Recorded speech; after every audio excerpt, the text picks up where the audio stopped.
when we are in love, we don't think about the things that we might face when we get married. It is better to look at these things before you get married rather than wait until the misunderstanding sets in. You know what they say about an ounce of prevention? It is always better than cure. I have with me Amos Kevin Annan, a counselor, and we are here to discuss premarital counseling and its relevance. You're welcome to A Walk Down the Aisle. My name is Mami Dufi. Hello, sir. Hi. Welcome Mami. to A Walk Down the Aisle. Thank you very much. Today we are discussing premarital counseling and its relevance. First of all, what is marriage? Well, The institution of the marriage. institution of marriage is a divine one that people who are of a certain stage in life, and sometimes it has to do with the age also in life, deciding to go into a union where they spend their life together forever until death do them part. So essentially marriage has to do with the union of two persons that is entered into fully by these individuals who know they are matured enough. There are social definitions, there are religious definitions, but narrowing it down to all the aspects, this would be simplistically the definition of marriage. Now, the source of marriage becomes important for individuals. Others see it as purely a social contract. Others see it as some temporal space you enter to see if things can work out for you. Others see it as a divine institution, and those are the folks who are religious. The non-religious do not see it as such. Right. Okay, so is it necessary? Marriage? Yes. Definitely. I mean, marriage holds the society together, and you cannot have homes being strong if you don't have strong marriages. And where it is that you discover that you're having issues societal-wise, you have to go back and review the various marriages or marriage models that do exist. And it is said that as marriages go, so do parenting go. And as parenting go, so do societal norms and values also flesh out. So there's a need for everybody to pay attention to marriage. And you cannot take it for granted, and you cannot undermine the institution of marriage because it holds the very fabric of our communities. Okay, all right. So what is premarital counseling? Well, essentially, if you're talking about premarital counseling, then pre simply connotes before. Before, yeah. So it's before marriage, and before people get into the situation where they tie the knot, as you're talking about walking down the aisle, before they venture to go into the direction, there's a need for them to get some guidance, some coaching, some support, some doubts clarified, some expectations managed. So essentially, pre-marriage counseling is an intervention which is either psychological, sociological, or sometimes even physical, relational-wise. So then you provide these people an opportunity for them to really engage with a reflection of the decisions they're about to take before they thrust themselves into it. Okay, so it is really important. It is important. In fact, if you review the articles and journals that are available, you'll discover that people who are provided with pre-nuptial or premarital counseling stand a better chance of dealing with their differences, understanding how to manage conflict, personality differences, how to manage finances, issues of sexual engagement, and the disequilibrium that often exists between spouses. Most of those interventions are done prior to marriage. So when you enter into marriage, it's almost like you've been given some fresh ease of air that makes you live your life not too comfortable, but at least you can predict certain things. Okay. We are here at the Queen's Court Event Center with Amos Kevin Annan, a counselor, and we are discussing premarital counseling and its relevance. Remember to send your pictures and videos to awalkdowntheaislegh@gmail.com. We will be right back. Eunice is a friend and more of a sister because she's a friend for 18 years. And we thank God for this new beginning, and it's my prayer that and be as cheerful as herself. Just be a good wife and have a blissful marriage. You all can see today is a special day. My very good friend, big homie, is getting married to one of the most beautiful women in the whole world. God has shown his favor upon us. It's raining. So as you can see, it's going to be a fantabulous wedding. Yeah, she's a lovely person, and today happens to be, her happiest day. I want to wish her all the best in life. May they have a fruitful marriage with lots of children.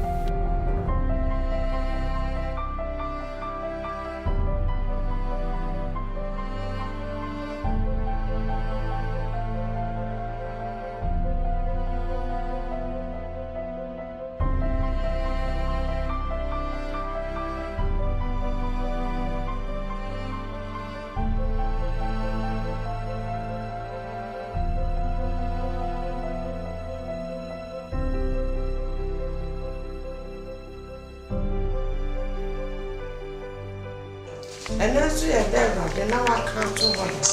Yes, no, sir, my day, and then my angel's room. Yenim says she ran the way she will. Yet will be bearing new wood division, men of honest, will be bearer of company. Oh, Messiah Cassa, and Edwin. Mowanumo Yamon Shred, or to me, dear bearer, man who's everywhere out there. Papa, bro, winning answer. Now we could tell with you and your cousin. Yeah, that was it. I don't need to. Amen.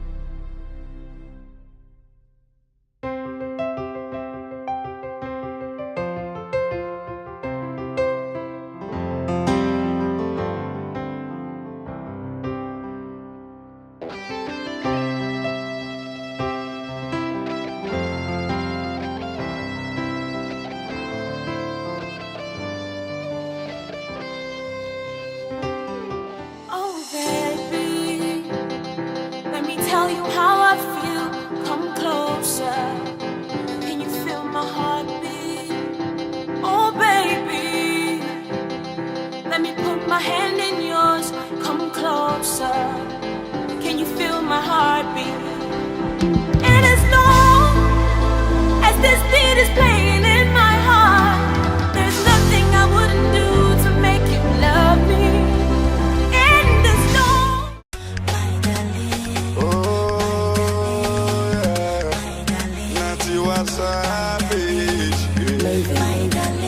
Baby fresh on the beat, be killing them all. My darling, darling, what's up? Baby, you're too much of you.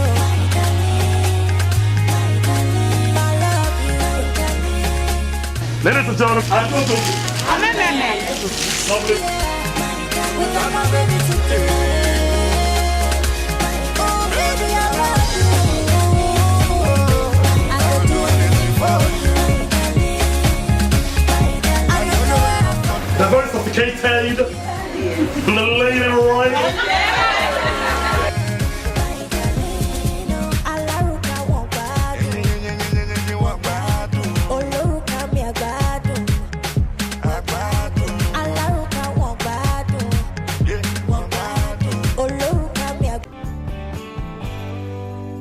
Welcome back. We are discussing premarital counseling and its relevance with Amos, Kevin, Annan, a counselor. Sir, is premarital counseling a Christian thing? Is it based on biblical principles? Well, traditionally, before anybody went into marriage, they were counseled, literally. I mean, that's what our forebears did. You would be schooled about what marriage is, the preparations, the requirements, the intensity required within marriage to sustain it. So traditionally it was done. I'm also aware that other religious institutions have some preparations leading up to people tying the knot. So it will not be fair to say that it's exclusively a Christian thing. In fact, if you look into the scriptures, you don't find what is structured today as premarital counseling. You don't have that. It's more of what I would call post-New Testament development. And so you read the Old Testament, the New Testament, and activities thereafter. That's why we're having this issue. And it's as a result of an intervention model that is introduced to help people size themselves up well and then minimize unrealistic expectations they may have so that they don't go into a union with a high-flying kite that cannot be met by their spouse. So it cannot be exclusively Christian. Okay. So is there a particular age that people should reach before they think of marriage? Well, I mean, when it comes to marriage preparations, it's more to do with maturity and a sense of responsibility. There are people who may be 35 and ill-prepared for life. And I've seen 22-year-old folks getting married because they are prepared. Some have good start, others have late start. Others have silver spoon in their mouth because of the parental advantages that they got. So you cannot tie people down and say you have to be this age before you marry. People would have to look at their capacity to take decisions and own up to responsibilities. And you should not do that because you're under duress. You should do it because you're fully responsible for the decision that you're taking. Otherwise, then you do it to appease someone. Which is wrong. Which is not the way to go. Okay. So how long should you court or date before you marry? You know, ordinarily, if you're talking about a date, for instance, a date is not a relationship. Okay. Too many folks miss a very vital stage of the whole journey called friendship. And they substitute that with relationship. I, last year, dated 20 single ladies, but I'm not in a relationship with them. Okay. A date basically is an appointment. An appointment to get to know someone, familiarize yourself with the person, and to hear their story, and to see if it gels with yours. That is a date. That's a date, basically. It's an appointment. It's got nothing to do with a relationship. Unfortunately, for those who have seen it as a relationship, then we have to help them because they have already said we are dating, and as we are dating, it's exclusive. Okay? But what should actually be exclusive is courtship, not dating. Anyone who is courting is one step away from marriage. But those who are dating, it's a fluid situation. It's almost like an amoeba. You put it in any container, it takes the shape of it. So they are free to go anywhere. But unfortunately, we're doing exclusive datings. And so no other person can come in between the two parties. And touch wood, if anybody came in, that would be fatality. Yeah, so that's where we're having a challenge. But otherwise, when it comes to the dates that I see right now, the longer it stays, the terrible it stings. So you don't want it to linger on too long because you keep people in suspense. Anxiety levels are higher. People's expectations almost are met. So you don't want to let it linger too long. If you're determined and decided, just go for it and do what it is that must be done so that you wash your hands of the uncertainties and the expectations that come. So you mentioned that relationship is different from dating. Exact. Friendship. Friendship. Okay, so dating is friendship. You see, what you should have is develop friendship. Ordinarily, that's where it starts.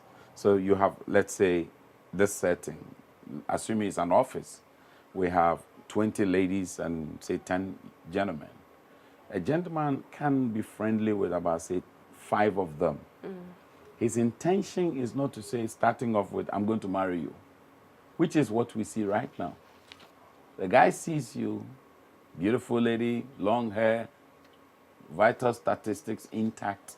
Then he says, I want to marry you. He's in love. He's in love with you. And because now we get attracted to people and want to marry them. We want a relationship. So you skip that friendship, which is innocent, which is non-structured, which is informal. You develop it and grow it naturally. But here you are, he meets the person and they start a relationship, and everybody knows that these two folks are in a relationship. And it's exclusive. And the question is this, what if one changes their mind? That's where you have a lot of breakups happening all over. I've had to sit mediating with breakups, and it's a very discomforting thing to see. Some claim they are dating 3 years. You can't date for 3 years. That's too long. Too long. We are still discussing premarital counseling with Amos, Kevin, and Annan. Don't change the channel. We'll be right back. It's a beautiful night. We're looking for something dumb to do. Hey, baby, I think I wanna marry you. Is it the look in your eyes, or is it this dancing juice? Who cares, baby? I think I wanna marry you. Well, I know this little chapel on the boulevard we can go. No one will know. Oh, come on, girl. Don't say no, no, no, no, no. Just say yeah, yeah, yeah, yeah, yeah. And we'll go, go, go, go, go. If you're ready, like I'm ready. 'Cause it's a beautiful night. We're looking for something dumb to do. Hey, baby, I think I wanna marry you.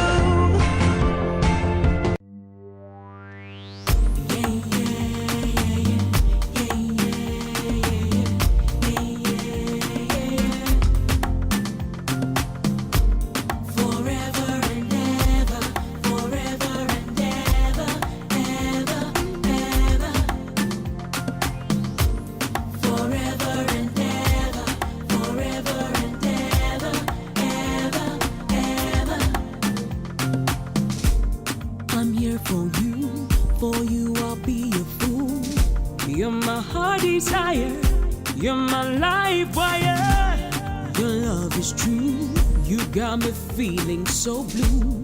Your tender tickle tells me we'll see your wrinkles. Me chinchini, chinchini, chinchini, mananti, mananti, mananti. Still, we're number one. Me love yeah, me small boat amoshe.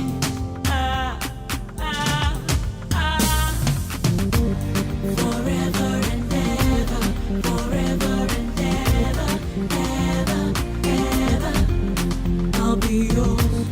Forever and ever, forever and ever, ever, ever. I'll be yours. Yes, I want you in my life. You damn right I could be your wife. I feel like Superwoman. Now you go be my Spider-Man. Jealousy, go share. We still gonna remain my only baba. I'll be your only mama. Me chinchini, chinchini, chinchini, mananti, mananti, mananti. Still, we're number one. Me love yeah, me small boat amoshi.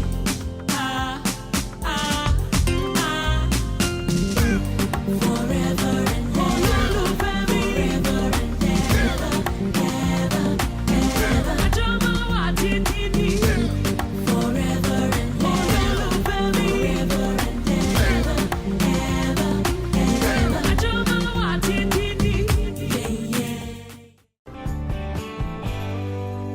Welcome back. You can follow us on Instagram at A Walk Down the Aisle and on Facebook at A Walk Down the Aisle GH. We are still discussing premarital counseling with Amos, Kevin, and Anand.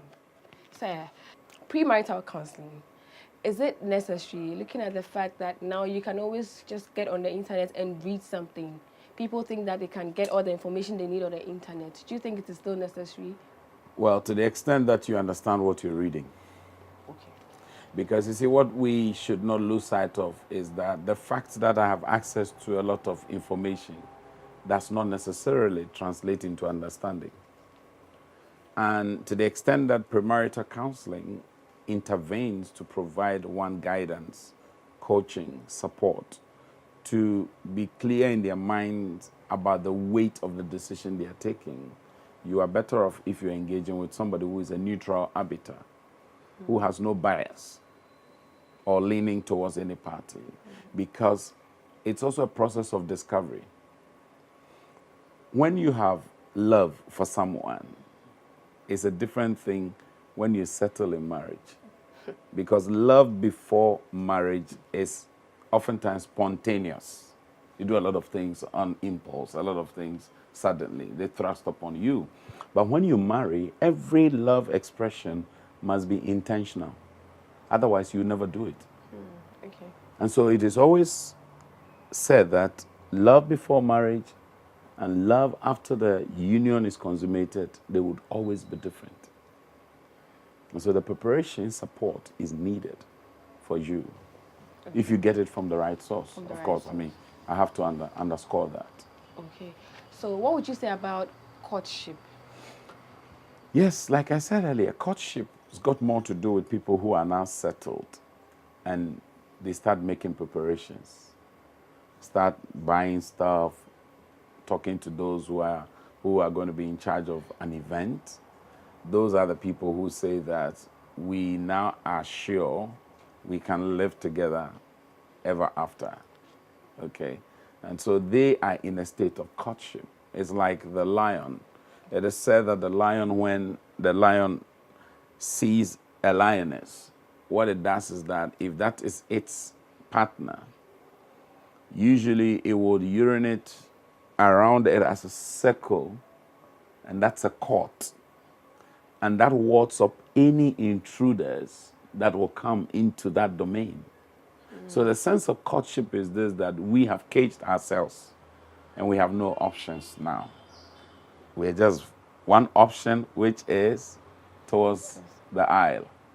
Okay, so that means they need to do the preparations. And that's different from those who are dating. As for dating, you can terminate at any point. But when courtship terminates, it's usually a very harrowing termination. Okay. Yeah. All right, so what would you advise any young couple or people who are planning to walk down the aisle? Well, there's a need for you. Anybody who is thinking of a wedding, remember marriage. It is so important. Too many young men and women these days prepare for a wedding and not for marriage. That's true. Because a wedding is a ceremony. Unfortunately, the ceremony is supposed to be solemnization. Now it's pomp and pageantry. Now it's a celebration. It's a lot of fanfare. And so the weight of the decision to marry evades many of the people who are going to be would-be couples. Now, the second thing is this, that it breaks my heart to see many young men and women rehearsing their divorce even before they marry. How do they do that? They cutting their own noses to spite their face.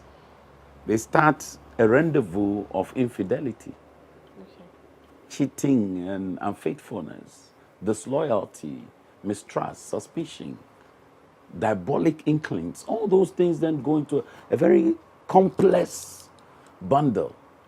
Now, when you start doing that, marriage, what it does is it multiplies, it amplifies, sometimes exponentially.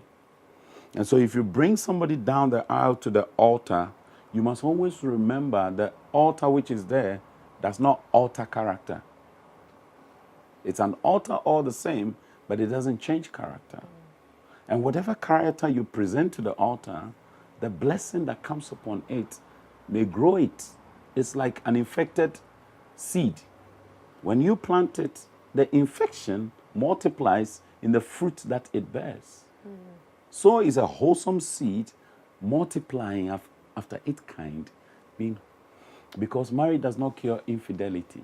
It doesn't change anybody. It doesn't change people. If it does, it makes them worse.